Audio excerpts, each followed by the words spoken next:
Hola, hola, hola, hola.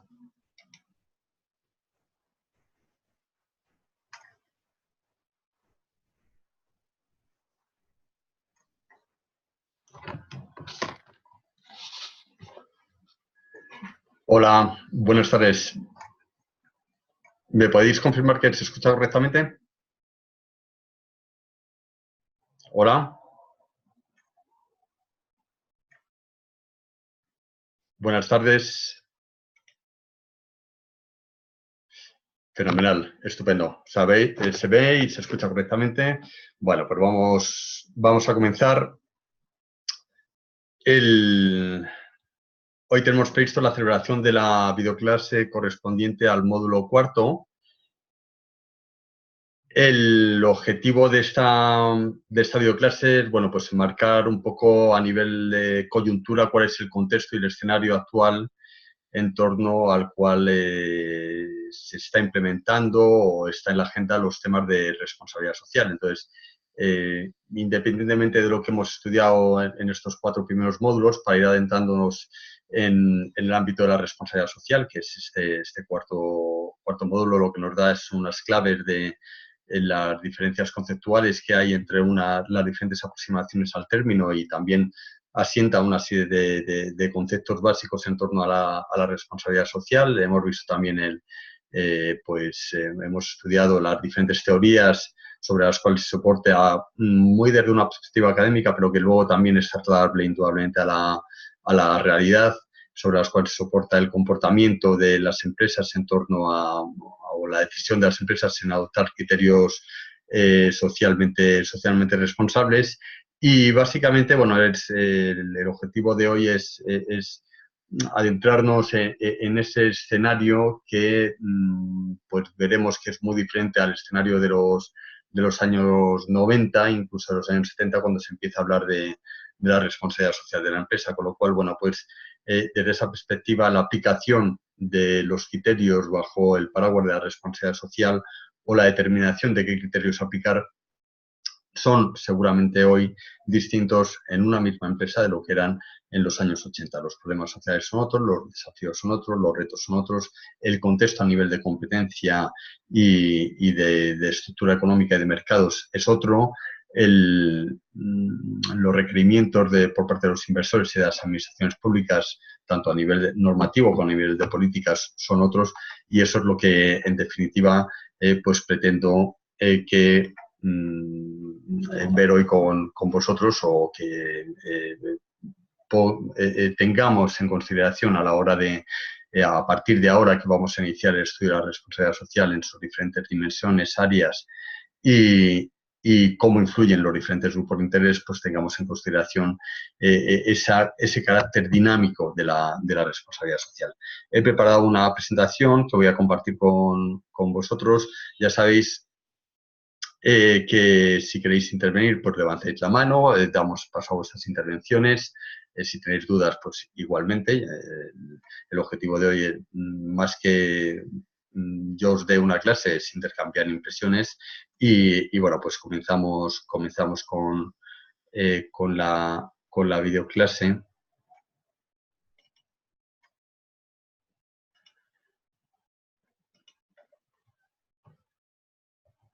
Bueno, yo os comentaba, creo que esto está en el temario. Bueno, pues como ya en el año 53 hay un autor que es Bowen, en el cual nos dice una serie de cuestiones que justifican un cambio en el comportamiento de la empresa, ¿no? Entre ellas, no solamente se apoya en cuestiones de ámbito moral, sino también en cuestiones técnicas, que si analizamos cada uno de esos elementos, como es el crecimiento del tamaño de las empresas, concentración de poder económico, fluctuación de actividad empresarial con periodos recurrentes de desempleo tecnológico, creciente inseguridad de las personas en relación a sucesos como enfermedad, vejez, muerte, disparidad en la distribución de ingresos, en la distribución de oportunidades económicas, explotación y dispendio de recursos naturales.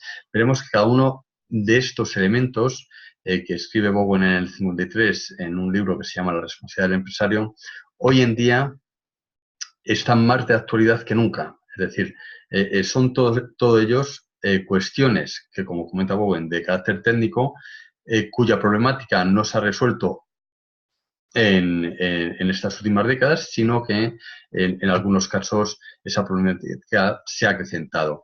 Eso unificado a un cambio en la estructura económica de los propios países, muy motivada por el creciente comercio internacional, la internacionalización de las economías, al menos en algunos casos ya no hablamos de economías a nivel de Estado, sino economías regionales, el caso, por ejemplo, de la Unión Europea, incluso en el caso de la Unión Europea, la Unión Monetaria, pues delegación de las políticas de ámbito económico, las políticas monetarias, perdón.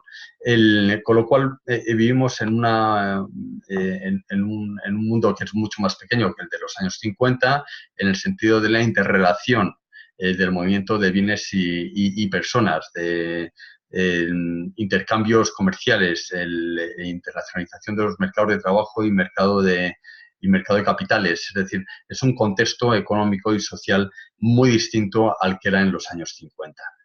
Desde esa perspectiva, también, aunque sea distinto, seguimos teniendo, o los territorios siguen teniendo su importancia, y siguen teniendo su importancia los actores que están vinculados con esos territorios, tanto en la identificación de las necesidades como en la implementación de las medidas y acciones a partir de esos diagnósticos para solventar esos retos o esos desafíos que tienen los diferentes territorios.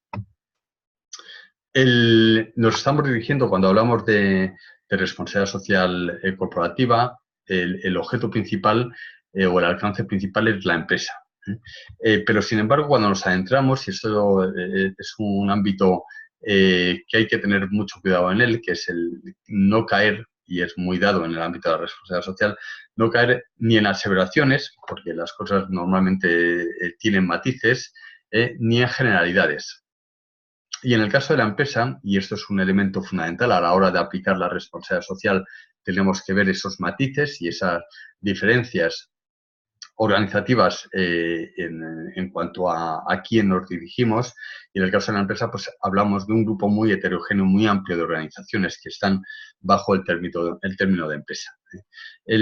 Tenemos, bueno, la definición general de empresa es como una organización cuyo resultado es la cooperación colectiva, normalizada y acordada de individuos organizados para alcanzar unos objetivos definidos a través de unos procesos. Eso sería una definición de empresa.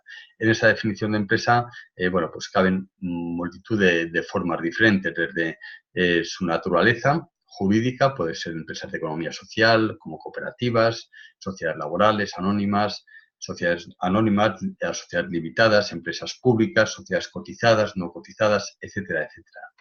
Incluso tenemos situaciones en las cuales la actividad mercantil se desarrolla por individuos que realizan esa cooperación o bien a nivel individual de forma o de una manera informal, en economías informales. Esto en economías desarrolladas es cada vez menos frecuente, aunque existe, por supuesto, pero en economías menos desarrolladas, pues una parte importante de la economía, una parte importante del PIB de algunos territorios, de algunos países, se genera a través de la economía informal. Es decir, una persona se levanta a las 5 de la mañana, en muchos países se concentra esa actividad económica alrededor de las estaciones de autobuses y a partir de ahí, bueno, pues hay una serie de intercambios, hay una serie de actividad que lo que busca es un beneficio, un sustento para poder, en muchos casos, subsistir, ¿no? Pues ahí hay una actividad económica indudable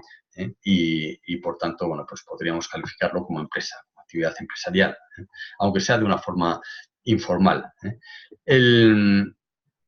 La empresa indudablemente tiene una capacidad de influencia en la sociedad a través de cómo toma sus decisiones y esa capacidad de influencia está marcada por el alcance de la organización, el tamaño, sus procesos y también por parte de cómo se relaciona con las comunidades donde está operando, con lo que se denomina los grupos de interés, los trabajadores, los proveedores, bueno, pues toda esa secuencia, administraciones públicas, comunidades, etcétera, etcétera. Esa secuencia en la cual hay un acuerdo en las diferentes definiciones de la responsabilidad social, que son las necesidades entidades de diferentes grupos de interés que en muchos casos son necesidades que en algunos casos, bueno, pues generan un conflicto de interés entre ellas mismas, ¿no? Y esa es la complejidad que tiene realmente de desplegar el despliegue de procesos y procedimientos en torno a la responsabilidad social, que es, bueno, cómo priorizar, cómo identificar esos grupos de interés, cómo priorizar o cómo identificar esas necesidades que sean legítimas y cómo priorizarlas, ¿no? Es quizás uno de los ámbitos que, si bien hay un acuerdo común, es una de las grandes asignaturas pendientes la implementación, por su grado de complejidad también. Eso lo estudiaréis ya en el módulo que ha entrado en vigor hoy, que ha empezado hoy, y, bueno, simplemente es un anticipo a esa materia de estudio. Y la empresa, bueno, pues como os comentaba, a través de cómo tomar esas decisiones, no solamente genera riqueza, sino también impacta. Impacta en algunos casos de manera negativa sobre las comunidades o los territorios donde está operando. En definitiva, lo que se trata con las responsabilidades sociales es cómo la empresa, a través de esa toma de decisiones, contribuye no solamente a generar riqueza, sino también a mitigar impactos no deseados y a redistribuir a través de su acción esa riqueza, a través de los diferentes grupos de interés. Como os comentaba, en ese escenario, esa foto que partíamos de los años 50 a la actualidad, la empresa ha cambiado mucho, sobre todo un modelo de empresa, que es la gran empresa, la empresa cotizada, ¿no? Aquí os pongo una web de una empresa que es General Electric, y vemos cómo en el perfil corporativo de la empresa nos da un desplegable de una cantidad de actividades que puede realizar la empresa. Prácticamente, si le damos al desplegable de la A a la Z, realiza actividades en prácticamente todas las letras del abecedario y en algunas letras, pues, varias actividades distintas. Si nos vamos a alguna de estas actividades, realiza actividades financieras, de salud, de consultoría, de gestión del agua, de servicios de software, de ferrocarril, de petróleo y gas, de, por supuesto, energía, aviación, etcétera, etcétera. Veremos que se despliegan en algunos casos subactividades y veremos que en cada una de esas subactividades pues, se despliegan un árbol de empresas que al mismo tiempo están operando en un conjunto amplio de países. Con lo cual, bajo la marca o el logo de General Electric hay una actividad muy diferente y con una presencia en muchos países, ¿no? Con lo cual estamos hablando de empresas que tienen muchísima capacidad de influencia con respecto a lo que era una empresa hace 5 o 6 décadas. Aquí vemos el valor añadido generado por algunas empresas con respecto al PIB generado por algunos países y al mismo tiempo ese proceso de crecimiento de un conjunto reducido de empresas ha venido acompañado por un proceso de concentración en algunos sectores de actividad. Lo vemos pues, en nuestra vida diaria, lo vemos en quién es el dueño hoy de las marcas de cerveza. Cuando yo era niño y iba al pueblo de mis padres. En el pueblo de mis padres había su propia distribuidora de cerveza o de gaseosa. Es decir, hoy en día ha habido, sobre todo en el sector de la alimentación, en el sector del automóvil, ha habido una concentración muy importante a nivel de ser 4 o 5 jugadores principales los que pues al final dominan o controlan el mercado. Esto se ve, por ejemplo, en el caso del sector financiero. En los años 80 esta proporción era totalmente diferente. Hoy en día los 6 mayores bancos de Estados Unidos tienen una cuota de mercado del 67%, ¿no? Entonces, y los 6.974 entidades financieras restantes tienen una cuota de mercado del 33%. Ya os digo, en los años 80 esta ecuación era totalmente diferente. Creo que los 6 grandes bancos tenían una cuota de mercado del 12%, ¿no?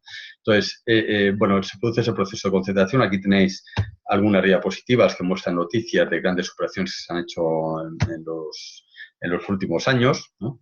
En diferentes sectores de actividad, y nos encontramos, bueno, pues con esa situación de que ha sido una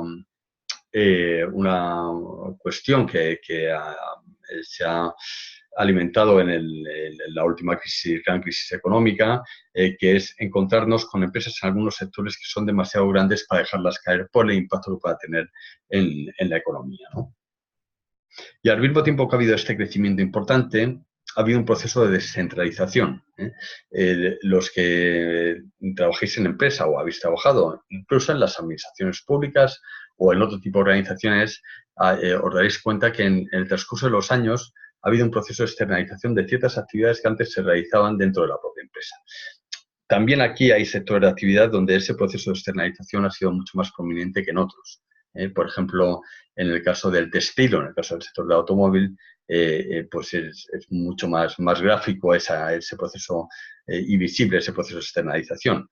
Aquí vemos cómo, por ejemplo, en el caso de Bangladesh, Inditex tiene 1.434 proveedores de primera línea y proveedores subcontratados 2.878. En el clúster de Bangladesh hay vinculados 358.000 trabajadores que trabajan de forma indirecta para Inditex. Por ejemplo, en Suiza, esta empresa tiene 44 trabajadores y una empresa que tiene delegación en Suiza y en Holanda tiene 173 trabajadores. Sin embargo, hay una parte importante del beneficio que va a esta empresa, que es ITX, ¿no? Entonces, es un proceso de externalización tremendamente importante que tiene, bueno, pues indudablemente genera una actividad económica indirecta o directa sobre estos países donde se asienta la producción, pero que luego el mayor valor añadido de esa producción pues va a terceros países, ¿no? Aquí vemos el caso de Apple. En el caso de Apple tenemos que... Un segundillo, por favor. Papá. Papá. A ver.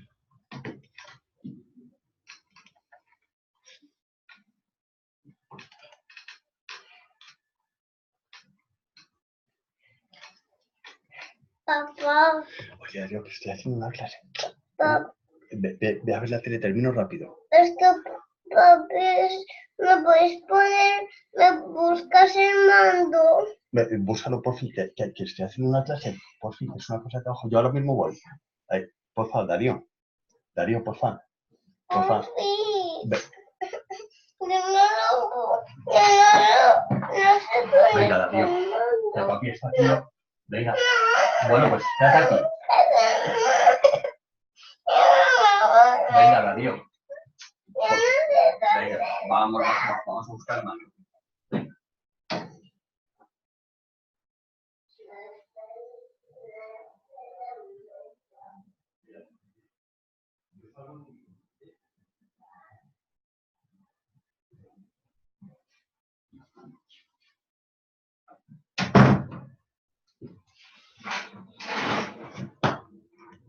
Hola, bueno, disculpar que tenía mi hijo un problema y disculpar.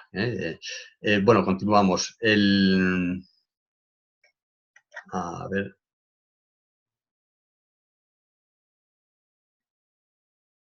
Vale, ¿me podéis confirmar que se ve ahora mismo, se está viendo la presentación? A ver.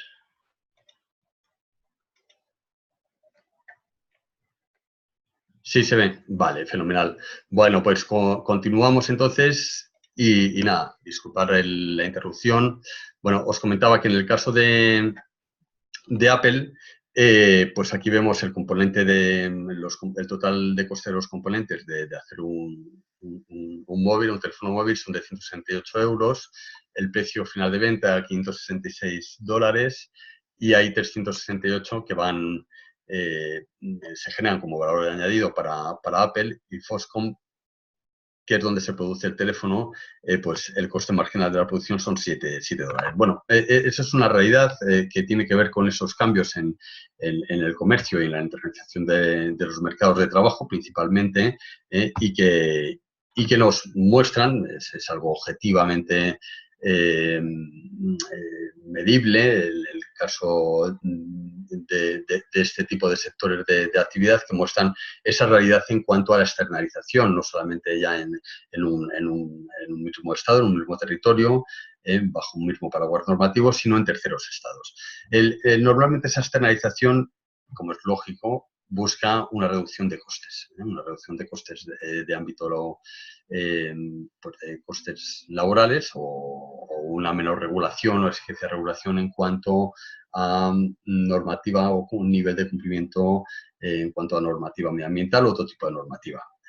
Esto es un estudio y al final el tema de la responsabilidad social está muy ligado a ese primer módulo que estudiáis con el profesor Gustavo Yepes de costes o externalidades no contabilizados o no interiorizados por parte de la empresa.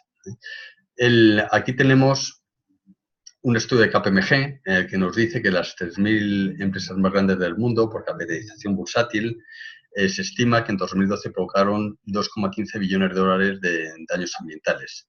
Eso equivale a un 7% de sus ingresos y un 50% de sus ganancias.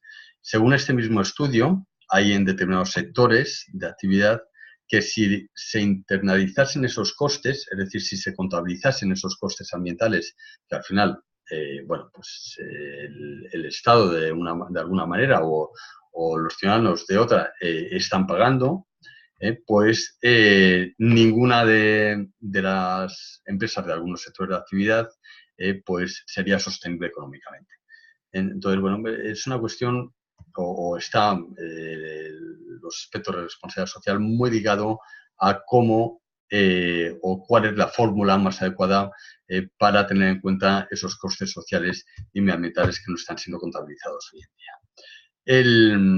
Vemos también que esa internacionalización en los mercados de trabajo no solamente afecta a nivel de impactos, en algunos casos positivos, en otros casos negativos, en países donde se está localizando esa producción, sino también en países con economías desarrolladas o en países de donde provienen o donde están situadas las matrices de las empresas.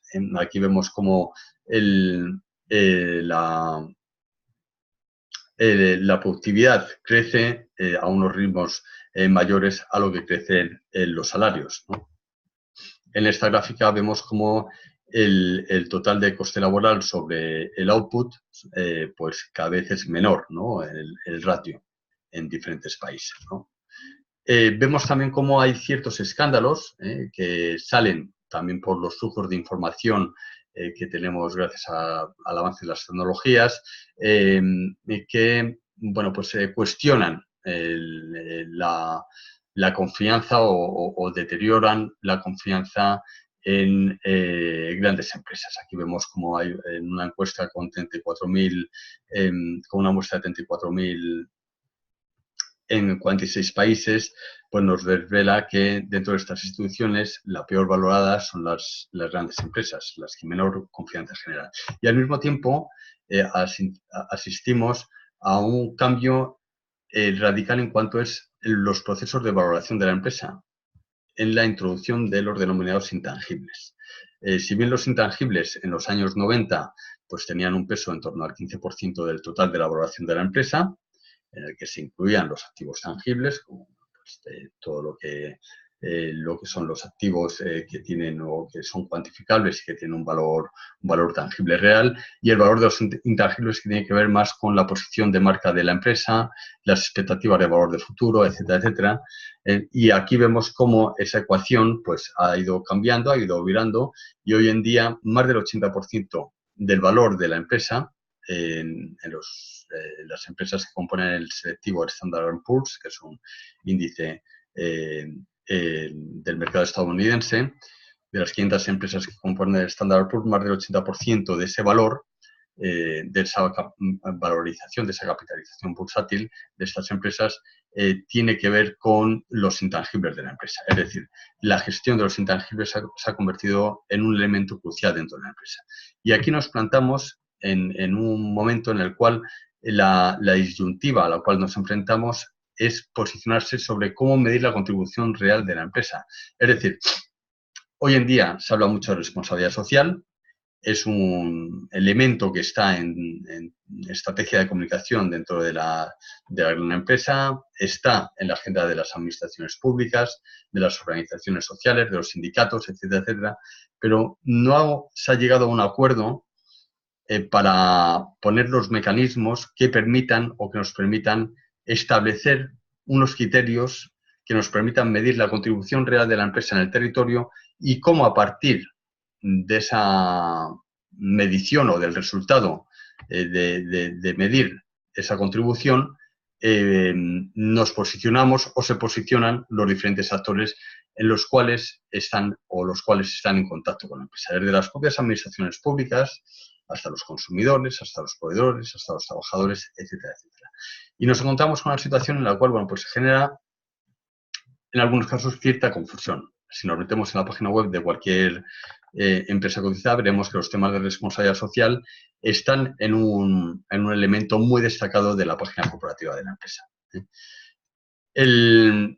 Estos elementos, bueno, pues muchas veces se han construido dentro de la empresa a través de la elaboración de códigos de conducta. Y os comentamos en el módulo que los códigos de conducta tienen un alcance en muchos casos limitado, sobre todo en cuanto a la capacidad real de solventar los problemas para los cuales han sido creados.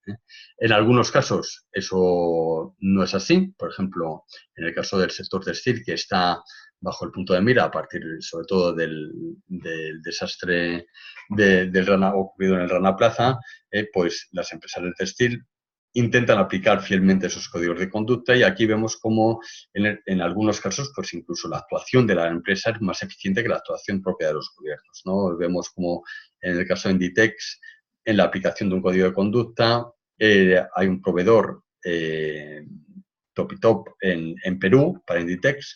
Hay una parte importante de ese proveedor, de la producción de ese proveedor, que va para la empresa Inditex. Y hay un conflicto enconado en las fábricas de Topitop que dura ya varios meses. No se consigue solucionar desde allí. El sindicato de allí se pone en contacto con el sindicato, con FITECA, que era la Federación del Textil aquí en España. FITECA habla con Inditex y Inditex soluciona en cuestión de pocas semanas los problemas que no se habían conseguido solventar en el propio país, los problemas de ámbito laboral. Es decir, la aplicación o la capacidad de Inditex a través de la aplicación de lo que establece su código de conducta es, en este caso, mucho más eficiente que los propios organismos dentro del país que no han solventado esa situación. Otro elemento que nos puede servir de cierta motivación a la hora de pensar en el avance de estos códigos de conducta son los acuerdos marcos internacionales que se firman por parte de algunas empresas con sindicatos y también en el caso del textil de Bangladesh el acuerdo Accord, que ahora ha habido ciertas polémicas en torno a la renovación del acuerdo y ciertas salidas de algunas empresas, ¿no? Aquí veis el acuerdo Accord al cual se llega una vez que se ha producido el desastre de Rana Plaza, como hay varias empresas que están produciendo en Bangladesh y que han suscrito este acuerdo, que establece pues unos mecanismos de reclamación, mejoran las condiciones de salubridad y a través del acuerdo Accord hay que reconocer que el nivel de siniestralidad pues, ha bajado una barbaridad en Bangladesh. No recuerdo ahora las cifras exactamente, y esas cifras nos pueden denotar pero en torno al 80% ha disminuido el nivel de siniestralidad laboral. Esa bajada en un porcentaje tan elevado puede mostrar dos cosas, o bien el buen hacer que ha habido a través del acuerdo del Accord, o bien que el nivel de siniestros antes del acuerdo era excesivo, ¿no? Yo creo que ahí la lectura pues es una combinación de ambos elementos, ¿no? Aquí vemos también como, por ejemplo, en Camboya pues, ha habido una movilización impulsada o avalada por las marcas y coordinada por Industriaol, que es la Federación Internacional del Sindicato de Industria, y bueno, se ha conseguido una movilización en favor de una serie de avances en cuanto al salario en el sector, ¿no?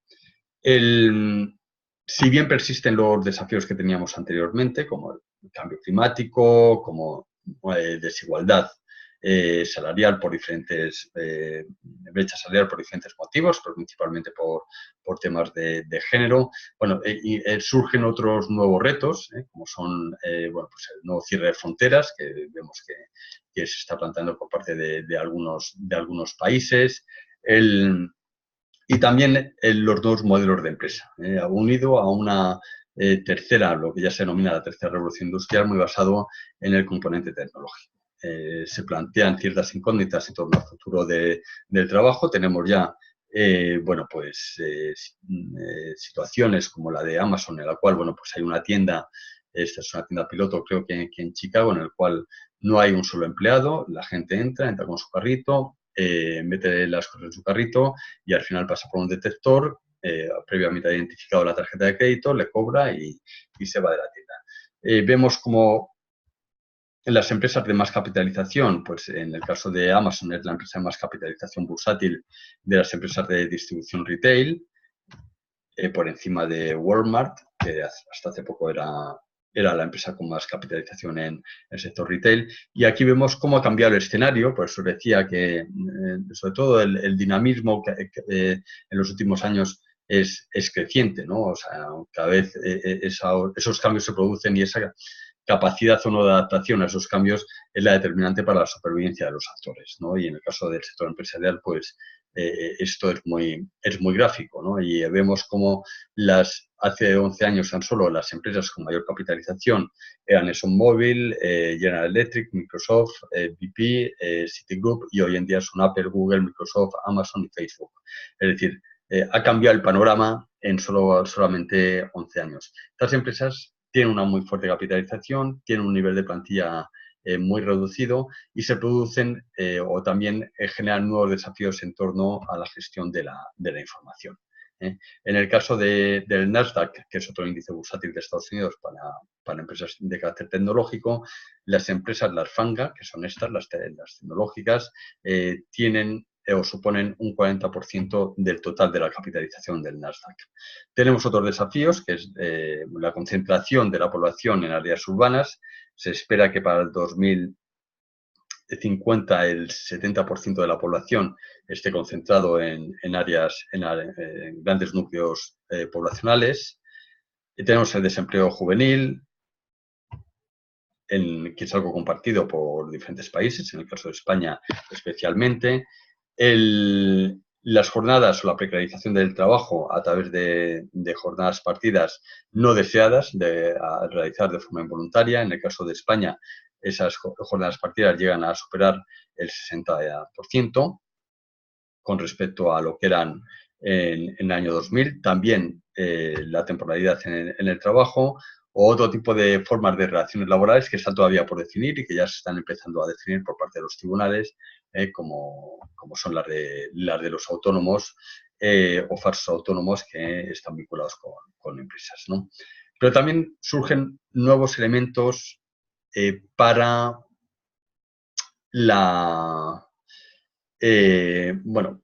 para mantener la esperanza, ¿no? Y estos nuevos elementos son los que hablan de nuevas formas de realizar una actividad mercantil, nuevas formas de economía, ¿no? Desde lo que es movimiento de Blue Economy, banca ética, economía circular, las Smart Cities, etcétera, etcétera. Surgen también a través de la tecnología nuevas capacidades para poder conocer qué es lo que está haciendo la empresa y cuál es su impacto real, eso que decíamos de cómo medir la contribución real de la empresa, ¿no? Aquí vemos como una aplicación que se llama Good Guide, pues a través de un smartphone le hacemos una foto a un producto y nos da la comparación del producto con productos de ámbito similar, en salud, medio ambiente y sociedad. En Estados Unidos ha tenido mucho éxito, aquí en España se hizo un conato, se llama Bowit, de hacer algo parecido, pero bueno, se quedó medio estancado. Y Y bueno, pues es una iniciativa muy interesante que permite en tiempo real pues tener de forma muy sencilla una valoración de la empresa, no solamente, o del producto, no solamente en términos económicos, sino también en cuanto a impacto en diferentes áreas de ese producto o de la empresa. Hay un acuerdo, yo creo, mayoritario de que la empresa tiene que unirse en torno a la resolución de los grandes desafíos globales. Surgen ya nuevas formas de hacer empresa. En el textil hay todo un movimiento de fabricación de textil sostenible que genera un valor añadido con respecto al otro tipo de producción para esas empresas que están trabajando en ese modelo. Surgen también nuevas iniciativas que ponen en relación a inversores con empresas con impacto social positivo. Surgen iniciativas en el ámbito energético, como es el caso de Som Energía, que es una cooperativa, o en el caso de la banca, como es Fiare Banca Ética, que es un banco que actúa, es una sucursal de un banco cooperativo en Italia, que actúa bajo unos principios y unos criterios de sostenibilidad a la hora de dejar el dinero, de financiar proyectos, y es totalmente transparente con los proyectos con los que financia, ¿no? El sector financiero es clave, como os enviaba un par de mensajes de iniciativas que ha habido en torno al sector financiero. Ha habido, pues hay todo un movimiento en el G20, en la Comisión Europea hay ya un informe a través de la creación o del trabajo a partir de la creación de un grupo de alto nivel para ver cómo se incorpora el sector financiero, que es el que introduce el combustible en la economía, ver cómo se incorporan criterios sostenibles en la gestión de los riesgos. Y aquí vemos también cómo, bueno, ya empieza a haber cierta movilización también con el surgimiento de los proxy advisors, de inversores que se empiezan a pronunciar de forma positiva o negativa en torno a las políticas presentadas en el ámbito social o en el ámbito medioambiental por parte de las empresas. Aquí vemos como en la Junta General de Accionistas de ExxonMobil en el 2018 los accionistas rechazaron el plan de lucha contra el cambio climático presentado por la propia empresa. La responsabilidad social, bueno, pues como decía Boto, y esto es quizás la principal evidencia o conclusión que podemos extraer del módulo, es que la responsabilidad social significa diferentes cosas para diferentes sitios, para diferentes personas y en tiempos diferentes.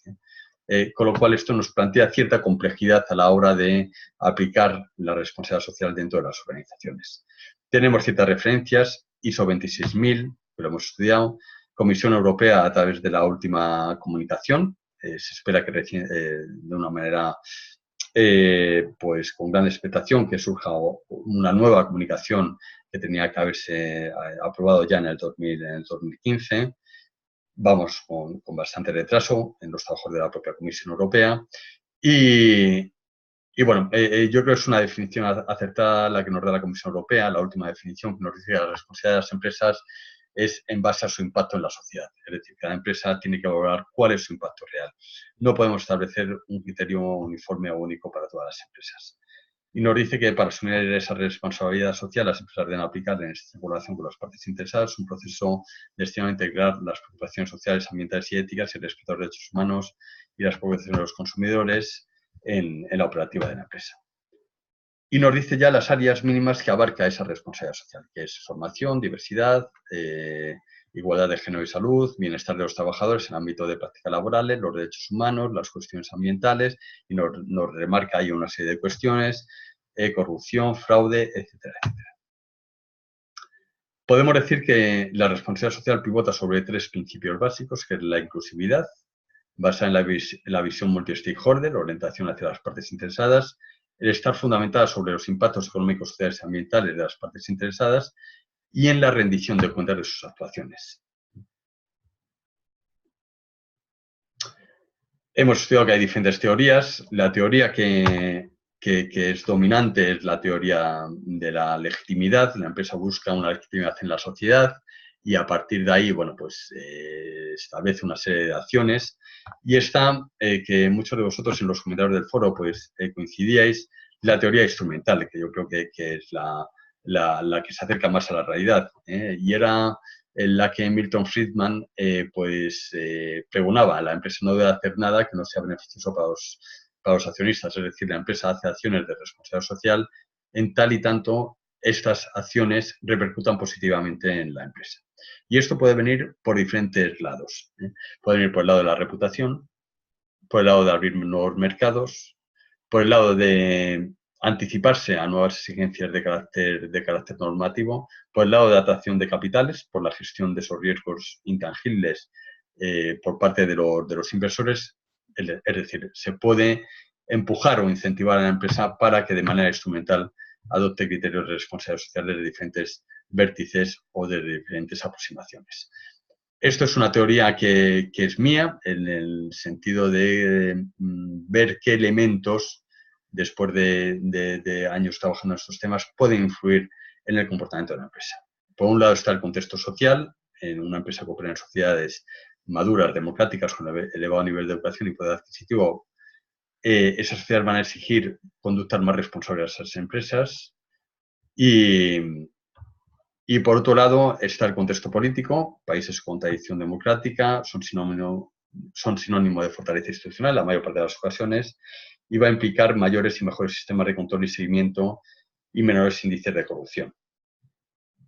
El contexto legal también es relevante y es importante, aunque está muy unido con el contexto social y político, y el contexto de mercado. En contextos en los que hay sectores en los cuales hay pocos operadores, esos operadores se van a ver menos forzados, al haber menos competencia, a tener un valor añadido a través del comportamiento que tengan en relación al impacto social o medioambiental que estén provocando. En sectores en los cuales hay mayor concurrencia de actores, hay mayor competencia entre esos actores, los factores en torno al comportamiento en cuanto a la gestión de impactos sociales y medioambientales va a ser un factor determinante para tener un valor añadido tanto de cara a la administración pública como de cara a los clientes o consumidores. Y esto es todo lo que yo os quería contar hoy. Si queréis, si tenéis alguna cuestión, alguna duda, queréis que aclaremos alguna cuestión.